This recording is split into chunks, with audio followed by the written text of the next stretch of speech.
And at number 2, defensive tackle Carl Davis. If fans do not recognize this name, it's not surprising. Carl Davis was actually the first re-signing the Cowboys had this offseason. Although it was very quiet, Davis helps provide depth at defensive tackle with Jonathan Hankins gone, but did little in his first season as a Cowboy. Davis has been a journeyman since being drafted in the 3rd round by the Baltimore Ravens in 2015.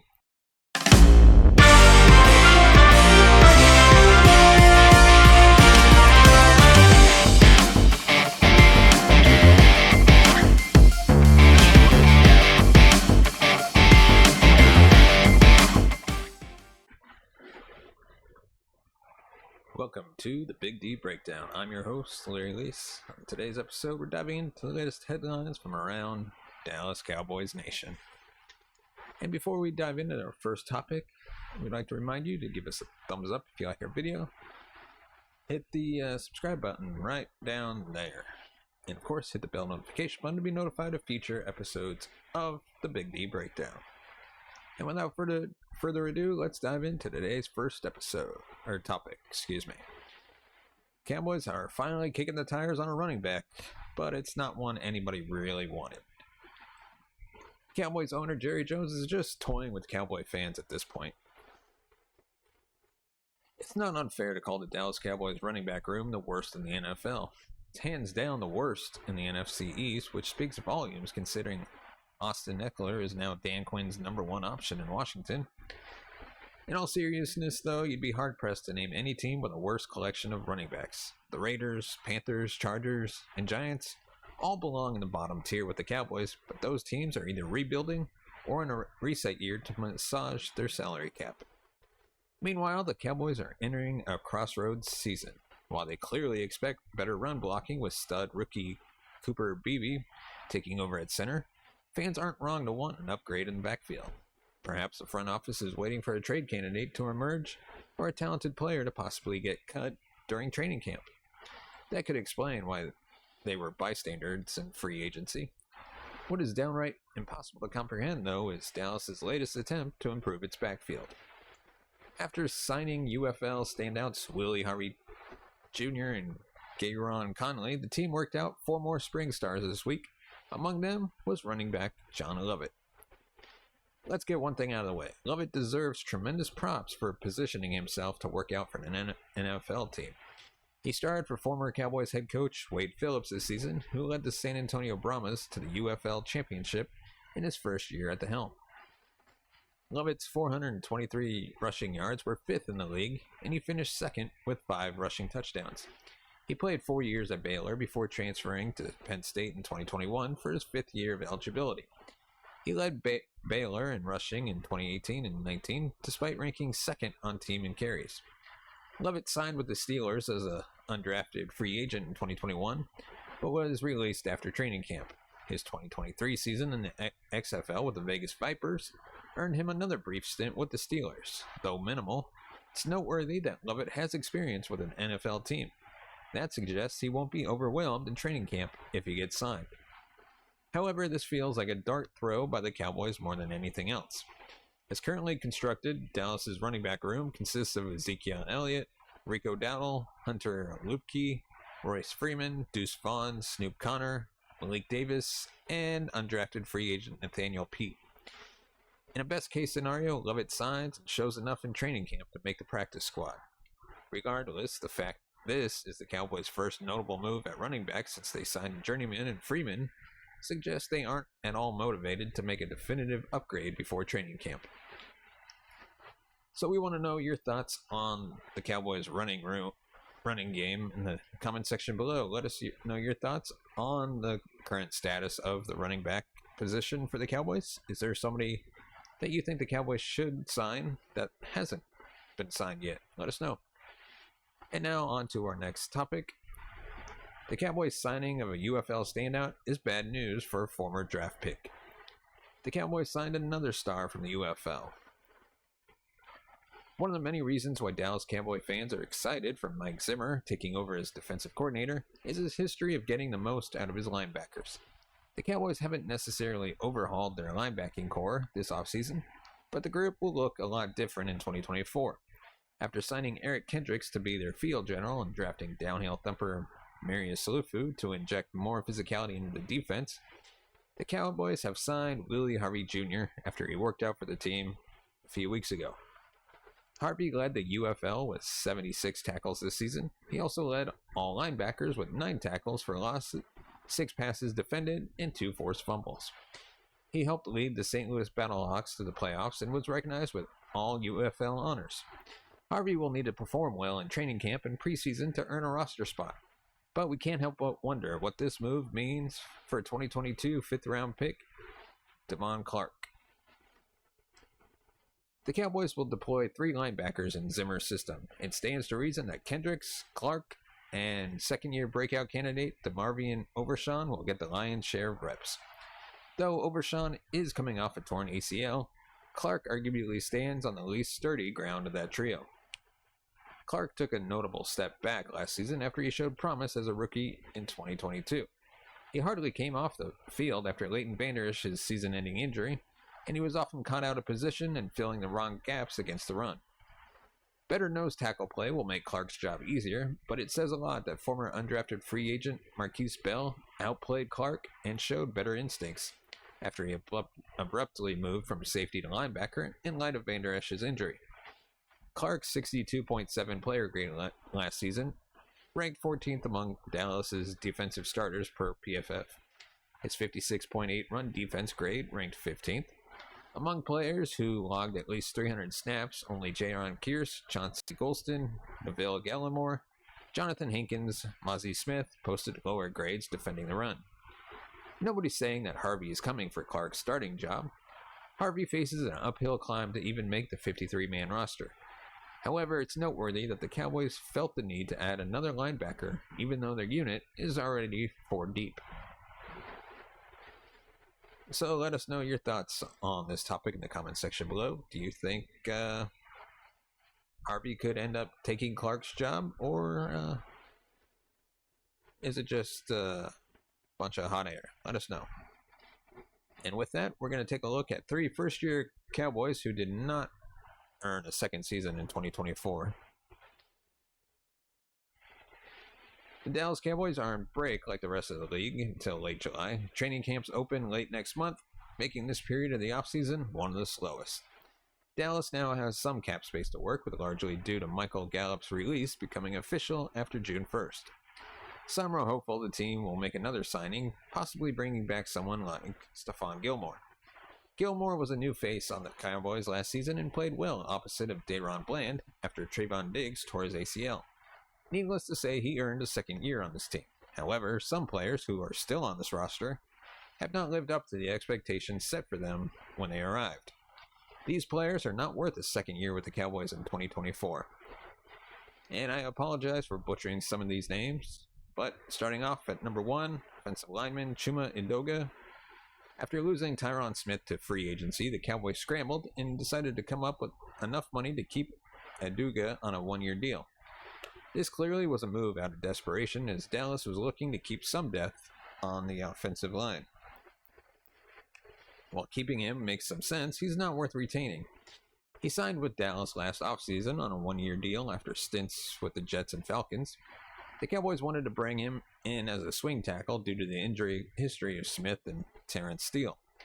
He ended up starting in 6 games last season, most notably playing a huge role against the Arizona Cardinals. With injuries all over the line, the Cowboys suffered their worst upset of the season. Dak Prescott was sacked twice and had 4 hits throughout the game. To address the left tackle position, the team drafted Tyler Guyton in the first round, who is expected to be a day 1 starter. Some consider him a huge work in progress, which is why bringing back Edoga might have been a good idea. However, with the little money this team has this offseason, to give $1.2 million of it to a backup tackle who did not make a huge impact when he filled in was not worth it. The Cowboys still need to pay CeeDee Lamb, Micah Parsons, and possibly Dak Prescott. With no movement on the horizon there, why invest money in players who are not nearly as vital as those 3? Fortunately, he is only likely a Cowboy for 1 more season, and then gets released.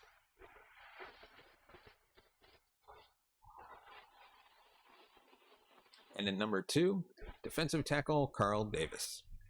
If fans do not recognize this name, it's not surprising. Carl Davis was actually the first re-signing the Cowboys had this offseason. Although it was very quiet, Davis helps provide depth at defensive tackle with Jonathan Hankins gone, but did little in his first season as a Cowboy. Davis has been a journeyman since being drafted in the 3rd round by the Baltimore Ravens in 2015. He's been with the Browns, Colts, Jaguars, Patriots, and Seahawks before he arrived in Dallas late last season. He started 2023 on the Seahawks practice squad and then waived in October. Cowboys picked him up for the rest of the season after Hankins suffered an injury. He appeared in only 3 games last season, receiving significant playing time in a game against the Bills. He also played in the Dolphins and Lions games, but only registered 3 tackles for the whole season. Needless to say, re-signing Davis was not the best investment the team could have made on the defensive side of the ball. The hope is that he provides veteran presence for a group now led by Osa Odigwiza. I keep butchering his name. I know how to say it, but it's so tough. And Mozzie Smith. However, entering his 9th season with only 68 career tackles is concerning. Even though it is only 1-year commitment, bringing back Davis was not worth it. And next up, for number 3, wide receiver Tyron Billy Johnson. The name might be one of the coolest on the team, but bringing back Billy Johnson does not make a lot of sense. While there's no guarantee he even makes the final roster, it's questionable why Dallas continues to invest in him. Billy Johnson is one of the many undrafted free agents throughout NFL history who is hoping for one more shot. Billy Johnson went undrafted in 2019 and spent his rookie season on 3 teams' practice squads. The Texans, Bills, and Panthers all let him walk before the Chargers gave him his best chance for the rest of 2019 and 2020. His 2020 season marked his best with over 300 receiving yards and 3 touchdowns. Since then, Billy Johnson only has 6 catches. After being waived by the 49ers last offseason, Dallas signed him and put him on the practice squad after the preseason. He was released in January, but re-signed in April. For a guy Dallas flip-flopped on all last season, his return in 2024 is a questionable move. He only had 1 good season 4 years ago, and to think he will be another good receiver to pair with Lamb is unreasonable. So, let us know, is there anybody else you would put on this list? And now we're going to dive into probably the biggest headline of the summer so far, and that's concern that Cowboys contract talks with both Prescott and CeeDee Lamb have taken a concerning twist, and this isn't the update Cowboy fans were hoping for. The Dallas Cowboys still haven't shown any urgency to sign Prescott and Lamb to contract extensions. While the Cowboys seemingly have no plans to lose Prescott and Lamb, they've backed themselves into a corner by waiting until the final year of their existing deals to negotiate. As a result, both the quarterback and receiver markets have exploded. After the recent deals signed by Jaguars quarterback Trevor Lawrence and Vikings receiver Justin Jefferson, Prescott and Lamb have full justification to set their respective baselines at $55 million and $30 million per year. The Cowboys are no stranger to taking their time with Prescott. That has led many to believe that Lamb will sign first. Given the position he plays and the sheer leverage he has over the front office, Prescott will also be a bigger commitment financially. Why not get Lamb out of the way and then shift attention to Prescott, right? That's been the expectation all along, but ESPN insider Jeremy Fowler revealed a surprising twist to the saga. Excuse me. The Cowboys want to get Prescott's deal done before Lamb's.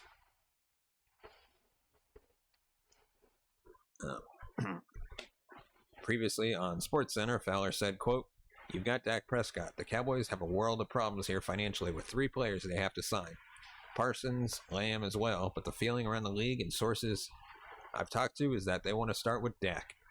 They put it on the table with Dak's people that, hey, look, you're a priority. We want to try to get something done. As far as hard dollars, not a lot of progress yet. I would describe their efforts so far as passive." That's not the update Cowboy fans were hoping for. After all, Justin Jefferson's record-setting extension cleared a pathway for Dallas to sign Lamb.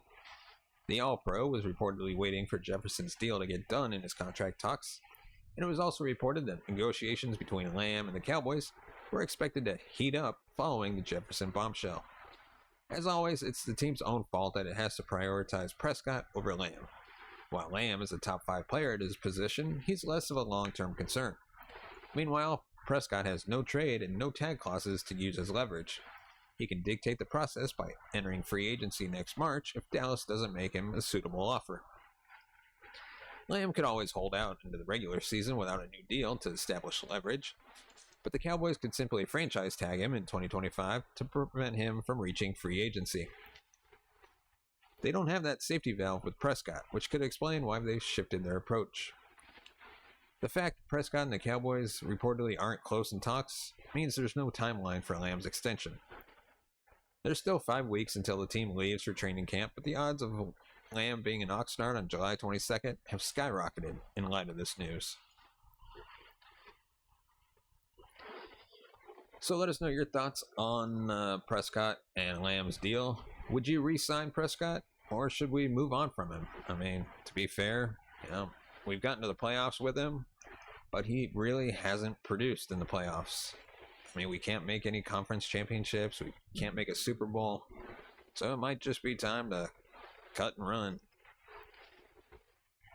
Let us know your thoughts in the comment section below.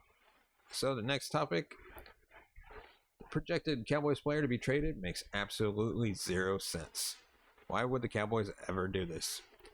Much to the chagrin of fans, the Cowboys rarely initiate trades.